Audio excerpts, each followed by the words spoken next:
Hello everyone and welcome back. In today's video, I'll show you how to install an ultra-powerful Android head unit in an Audi A4. This upgrade completely transforms the interior while keeping every single original feature fully functional, including the factory MMI menu, thanks to its dual system design. The unit features a responsive touchscreen, but if you prefer, you can also navigate through the menus using the original MMI rotary controller, just like you would with the factory system. This gives you access to your favorite navigation apps, music streaming services, and much more, all running incredibly smoothly with virtually no lag. Honestly, even better than on my smartphone. The system also supports split screen mode, allowing the driver to keep the navigation app visible while passengers enjoy video content at the same time. Switching between the original Audi interface and the Android system takes just a simple tap on the screen, making the whole experience seamless. In this video, I'll also show you how easy it is to connect a reverse camera to the system, making this upgrade even more practical for everyday driving. So let's start with the unboxing, because this is going to be a really interesting installation.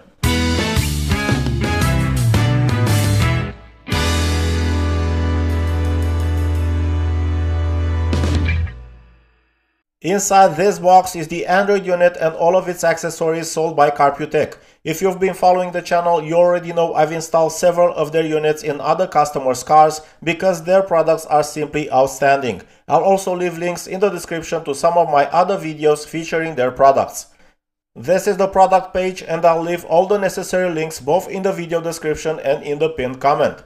My customer chose the version with 8 GB of RAM and 128 GB of storage. You'll find the full technical specs just below, and honestly, this unit is just as fast as my Android phone. I also asked Carputech for a discount code, so by using the code THEDIY WORKSHOP, you'll save $30 on your purchase. Now let's see what you'll find inside the box. First of all, we have a replacement trim piece that replaces only the section around the screen, as the new one is an 8.8-inch screen. This replacement piece is identical to the original, so the aftermarket display will look completely factory installed. It also comes with a hazard warning button. However, since the original hazard button also contains the passenger airbag status indicator, we'll need to keep the factory button connected and create a bypass between it and the aftermarket button on the new trim. As you'll see later in the video, it's actually very easy to do. You'll also find the wiring diagram and a few installation illustrations in the box, but you won't need them because I'll show you every single installation step in detail, making this a true DIY project that even a complete beginner can complete. As for the wiring, everything is completely plug and play with no wire cutting or modifications required. Next, you'll find a complete set of plastic trim removal tools. I really like the fact that they included these in the box for anyone who doesn't already own a set. Here we have the metal mounting bracket that will hold the aftermarket display. This is the 8.8-inch display powered by a high-performance Qualcomm Snapdragon 665 octa-core processor with an Adreno 610 GPU capable of decoding and playing back 4K Ultra HD video at up to 30 frames per second. On the back, you'll find all the required connectors. On the right, there's already an adapter connected for a micro SIM card, which is one size larger than the nano SIM used in smartphones. I recommend using a SIM card with a monthly data plan rather than a prepaid card, since you won't be able to activate prepaid data packages directly from the Android unit. This is the main wiring harness, and during the installation I'll show you exactly where every connector goes. Here we have an external microphone which we won't be installing because this unit will use the car's original factory microphone instead. This is the adapter that allows both the original hazard button and the aftermarket one to work simultaneously, preventing any passenger airbag warning errors. You'll also find an AMI adapter in the box. It's only required on some low-spec factory multimedia systems where audio isn't supported through the internal aux connection. For Audi multimedia systems, however, it is not needed. From this cable, we're only interested in the USB port, which will route into the glove box. To be honest, I don't really see many people using a USB flash drive for media playback these days, but you never know, it might come in handy for a future system update. This is the GPS antenna. I recommend mounting it on top of the dashboard near the A-pillar for the best possible satellite reception and positioning accuracy. If you leave it inside the dashboard, you may end up with a weak GPS signal or no signal at all. This cable belongs to the AMI adapter I mentioned earlier and again is only required for low-spec factory multimedia systems. Here we have the 4G antenna, which allows the unit to access mobile data through the SIM card. Of course, you can also use your phone as a hotspot if you don't want to pay for a separate data plan. Personally, I prefer using a dedicated SIM card so I don't have to enable my phone's hotspot every time I get into the car. Finally, you'll also find two radio removal keys in the box. Many sellers either don't include them or provide very poor quality ones that bend almost immediately. These, however, are made from fixed steel and feel extremely solid. I'm sure I'll be using them again in many of my future projects. This is everything you get in the box. Let's head over to the car and install the unit.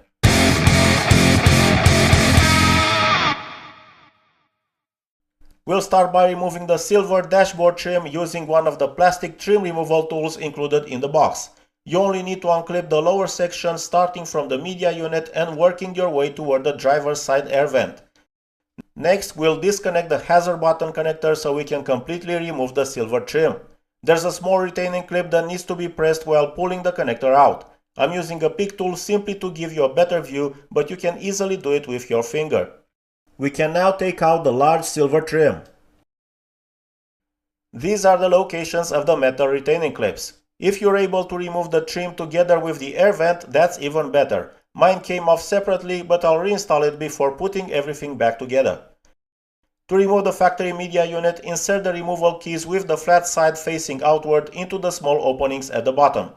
Once both keys click into place, you can simply pull the unit out.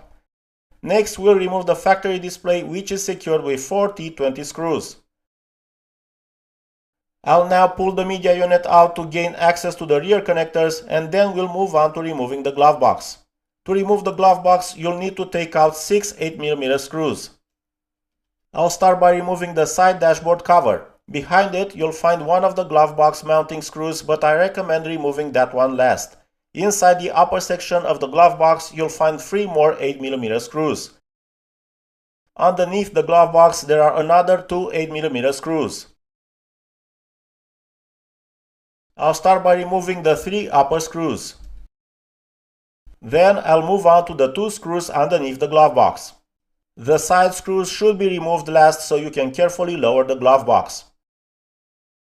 I removed the glove box because the gateway module is located behind it. We'll need to connect one of the connectors from the main wiring harness to it. The aftermarket connector will be routed through the opening behind the media unit, and from the port with the red connector, the Android unit will receive all the CAN bus data, including door status, vehicle speed, MMI controls, and many other vehicle functions that I won't list individually. I've unwrapped the main wiring harness. These 2 connectors won't be used. The only ones we're interested in are these 2 gateway connectors. We'll begin by routing them through the opening behind the media unit that I showed you earlier.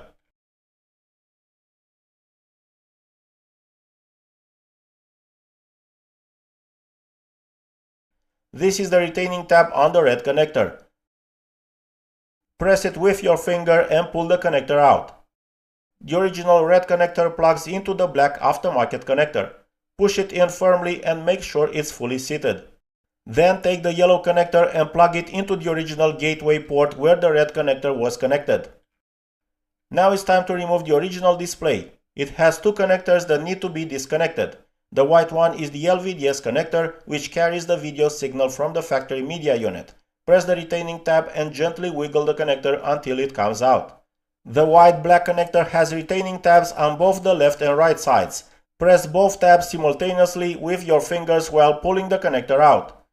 We're done with the original display now, so I'll set it aside since we won't need it anymore. Next, I'll take the main cable for the aftermarket display and route it up to the location where the original display was mounted. Pull as much of the excess cable as possible into the upper section so it doesn't get in the way when reinstalling the media unit. I'm going to wrap these wires with electrical tape so you can clearly see all the connections. This cable also includes a USB port, which I'll route upward. From there, you can feed it through this opening behind the display, then down toward the passenger footwell and into the glove box where it will be easy to access. You can also route the second USB port and the SIM card slot through the same path if you want. The black connector that powered the original display is no longer needed because the aftermarket display receives power through the white connector. I'll cover this connector as well so it doesn't cause any confusion later and keep the installation as clean as possible. Next, we'll disconnect the large connector known as the quad lock from the factory media unit. Press the retaining tab and lift the locking lever until the connector comes free. Now we'll connect the two aftermarket quad lock connectors. One plugs into the original factory connector, while the other plugs back into the media unit in place of the original one. Don't forget to lift the locking lever first, otherwise the connector won't sit properly. Once the connector is fully inserted, lower the lever to lock it into place. I'll push the cube-shaped connection as far back as possible so it doesn't get in the way, and then I'll reconnect the remaining quad lock connector to the media unit.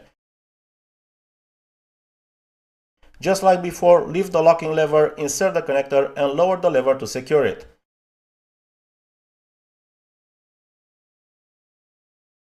This is the second USB cable, which I'll also route into the glove box while leaving the connector at the top, where it will later connect to the aftermarket display. This is the harness that allows both the original and the aftermarket hazard buttons to work in parallel. You'll see exactly what I mean later in the installation. For now, we'll simply connect it to the factory hazard button connector. At this point, the main wiring is essentially complete, so it's time to modify the trim. I'll start by removing the trim surrounding the instrument cluster. It's held in place by 4 clips at the bottom and 2 at the top. I'll use a screwdriver so you can clearly see how the retaining system works. Next, I'll separate the small black trim from the back of the silver trim by removing the factory plastic welding points. Using a rotary tool, I removed the center plastic welds. You could probably do this with a utility knife as well, but personally I'm not a big fan of using sharp blades for this kind of job. Then, using a drill with an 8mm drill bit, I removed these round plastic welding points that look like small O-rings.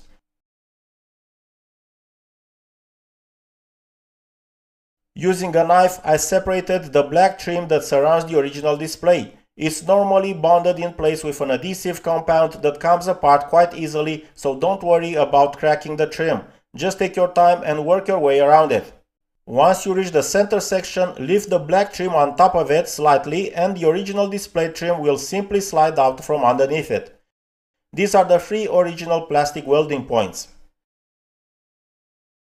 Next, I removed the thin silver trim from the original screen trim so I could transfer it to the aftermarket one.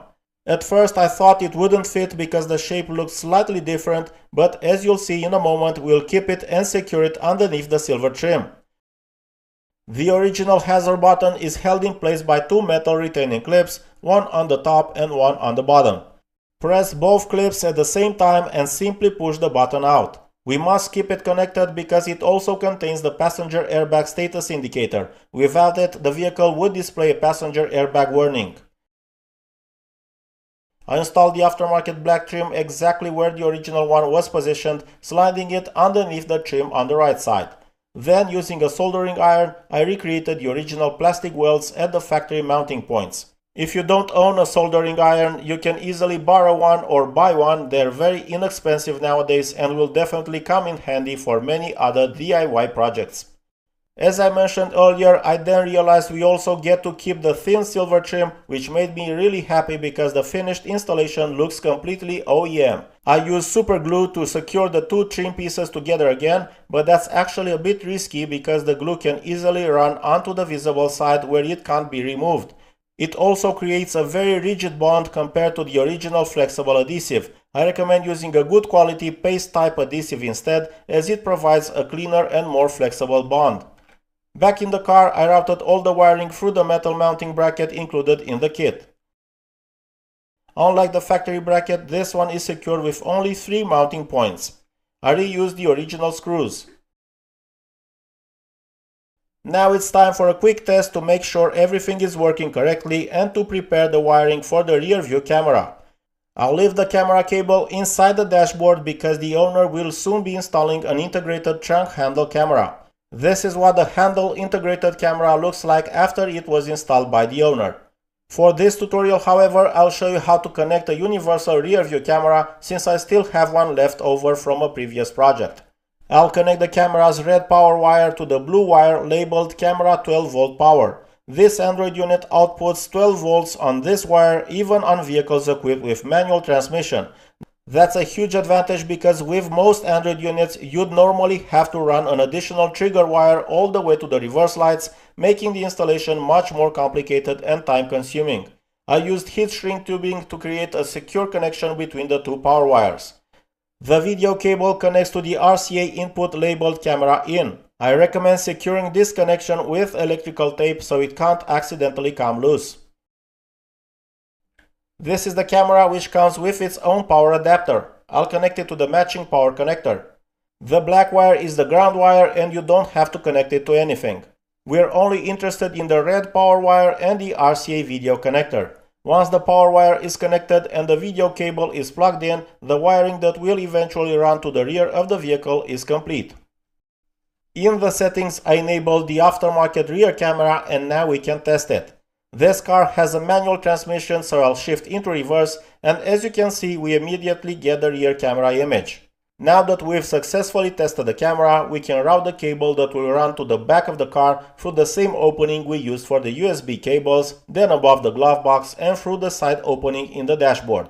I'll leave the end of the cable inside the dashboard so the owner can later install the integrated trunk handle camera himself.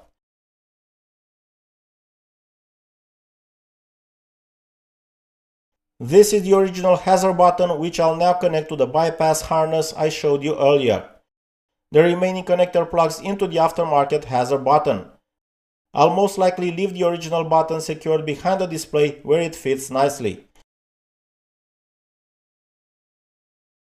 I'll also route the SIM card slot into the glove box alongside the USB ports. Next, I connected the 4G antenna and secured it to a plastic panel directly behind the display.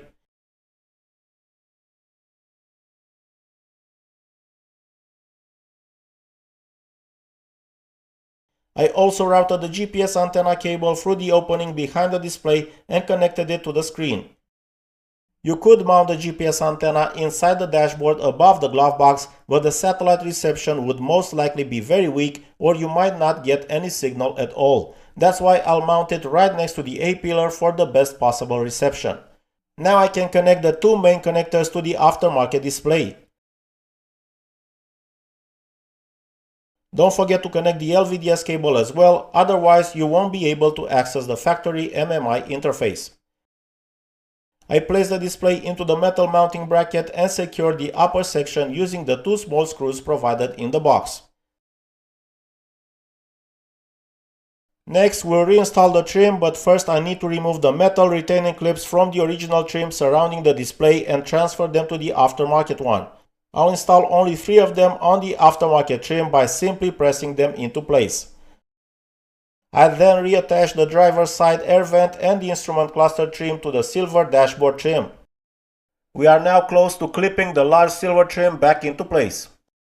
Next, I connected the small cable to the connector underneath the aftermarket hazard button. The only connector left is the one that plugs into the hazard button itself. I tested the hazard button and everything works perfectly. We can now clip the silver trim back into place. It snaps in easily and you can start from either end. The cube-shaped connection between the two quad-lock connectors can simply be pushed into the lower section where there's plenty of space. This allows the factory media unit to slide back into its original position without any issues. To remove the radio removal keys, you'll need to pull quite firmly. For audio to work, make sure aux is selected as the factory audio source. If the factory MMI image resolution isn't displayed correctly, you'll need to enter the factory settings menu. The password is 8888. Next, go to Audi settings and enable automatically select car type. Return to the factory MMI interface, verify that the image resolution is now correct and the factory display configuration is complete. The original rotary MMI controller remains fully functional and the touchscreen is extremely responsive. Next, I'll show you some real-time footage so you can see just how fast this display really is, along with several very useful features. I'll use copyright-free music for some sections to avoid any YouTube copyright claims. I like Mars, I like cars, driving highways under stars. Simple upgrades, clean design, making every drive feel right. The DIY workshop, join the ride.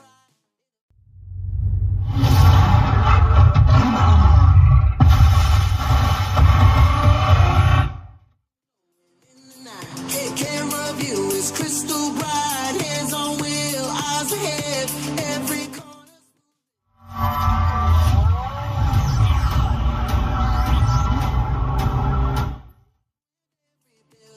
Every project gets fulfilled. Every mile.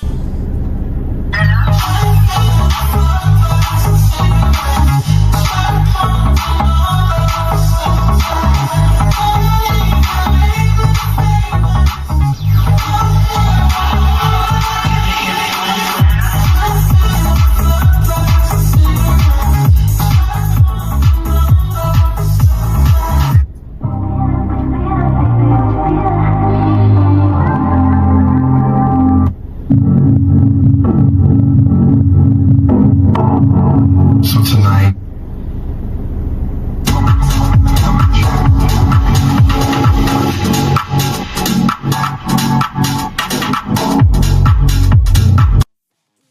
With modern views, keeping all the things you choose. Hidden features come alive, making every daily drive. Wireless music, maps that guide, confidence on every ride. Every dashboard tells a tale, every challenge never fails. Weekend mornings in the shop, hey, coffee hot, the music drops, tools are ready, lights are bright. Everything just feels so right. Measure twice and cut once more. Learning things you've never known before. Little details one by one. That's exactly where the magic starts. It's not about the speed alone. It's making every car your own. One more feature, one more smile. Worth every single mile. Take your time and trust the way. Every project starts one note. Every lesson makes you grow further than you'll ever know. Old or new, it doesn't matter. Every build can make it better. Different brands that come and go. Building something with a soul. BMW or Mercedes, Audi, Toyota, driving daily. Every dashboard, every screen, keeping every install clean. Every mile, every turn, there's always something new to learn. Every tool, every plan, built by heart, built by hand. The DI workshop every day, helping drivers find their way. Step by step and bolt by bolt, every project gets a spark.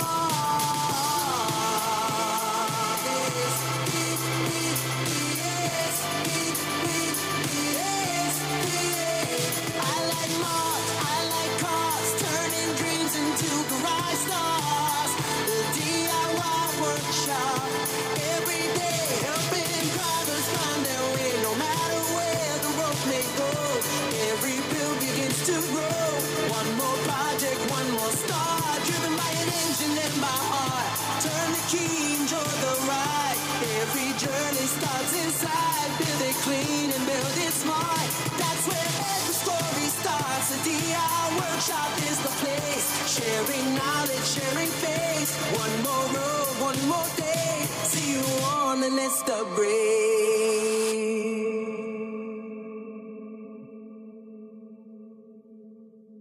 We're almost at the end of this video, so it's time for my final thoughts.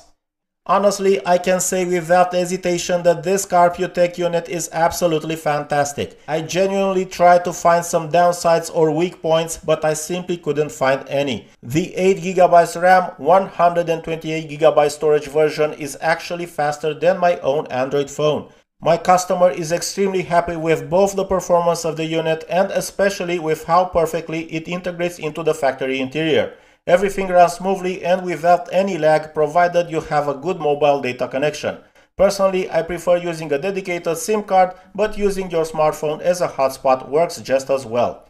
I put a lot of work into producing this installation tutorial, so don't forget to hit those magic like, comment and subscribe buttons. In the next episode, I'll be installing some absolutely incredible headrest Android screens, and there are plenty of other exciting projects coming soon. Thanks for watching, and I'll see you in the next one.